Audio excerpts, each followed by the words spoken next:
Davide Manin, una partita da chi non ha problemi di cuore, perché effettivamente insomma siete andati avanti già 2 volte su 2 gol di vantaggio, poi sotto e un tuo gol all'ultimo minuto, la ripresa sul Valdagno finita a 5 pari. Tra l'altro c'è da festeggiare anche la tua prima genita.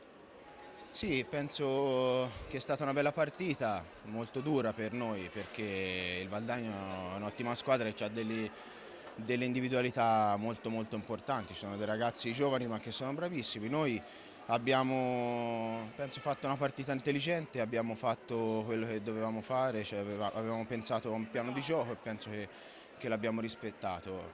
Volevamo vincere perché comunque ci tenevamo, anche se penso che in partenza il Valdagno era favorito su di noi per quello che ha dimostrato finora, però 5-5 ci prendiamo il punto e andiamo avanti.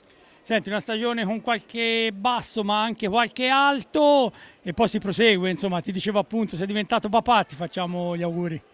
Sì, quella è stata forse la gioia più grande della mia vita e che sarà la gioia più grande della mia vita, quindi ora che è verrà un periodo più bello, più tranquillo, di minori preoccupazioni e penso di poter dare un contributo maggiore alla squadra. Stasera mi sono sentito già meglio e spero che continuiamo così perché penso che anche dopo Grosseto stasera comunque vedo un crescendo della squadra e quindi speriamo di fare meglio e di arrivare più in alto possibile con una squadra comunque giovane che ha bisogno di tempo e di tanto lavoro.